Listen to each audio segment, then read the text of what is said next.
L'histoire d'Aengus-Og, le dieu de l'amour. Aengus-Og est le dieu masculin de l'amour et de la jeunesse dans la mythologie celtique. Son symbole sont les ailes du cygne et au-dessus de sa tête planent 4 oiseaux chantants symbolisant 4 baisers, comme si.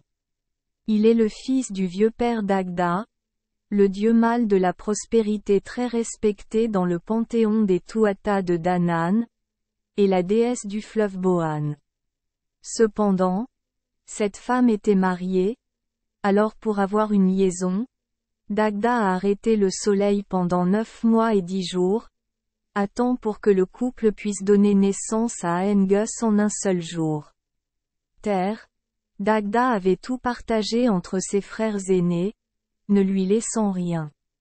Il a donc utilisé l'astuce de son père pour s'emparer des terres.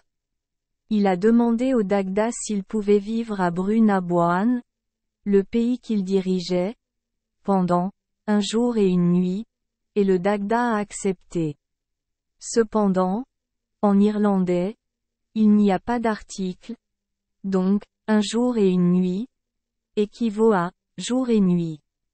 Alors Aengus s'y accrocha pour harceler son père qui réclamait des terres jour et nuit, s'emparant ainsi du livre rouge de son père. Aengus rêvait d'une belle fille qui le faisait rêver toutes les nuits. Il a découvert que la fille dans la vraie vie était la princesse Caer. Elle pouvait se transformer en cygne, donc il s'est également transformé en cygne pour flirter avec elle et être accepté par elle. En grandissant, Aengus est également devenu un cygne. Un père exemplaire. Il adopta le guerrier Diarmuid ou Aduibn, un soldat du vieux général, et lui donna l'épée Moraltach forgée par le dieu de la mer Manannan. Parce qu'il aimait la fiancée du vieux général, Diarmuid et Gren furent pourchassés par Fionn. Ils étaient protégés par Aengus et leur permettaient de s'échapper à maintes reprises. Mais plusieurs années plus tard, Diarmuid mourut également après avoir été encorné par un sanglier. Aengus, affligé de chagrin, emmena le corps de son fils adoptif jusqu'à la rivière à Brunna-Boann, où il pouvait appeler l'âme de son fils pour lui parler chaque fois qu'il avait beaucoup de pensées. Merci les enfants des Esperluette Croisillon 39. Avoir écouté des contes de fées au jour Esperluette Croisillon 39. 8.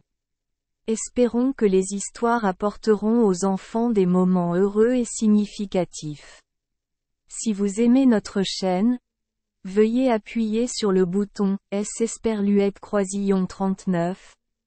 Abonner, pour ne manquer aucune histoire intéressante. Je vous souhaite une bonne nuit de sommeil et de beaux rêves. Rendez-vous dans la prochaine histoire.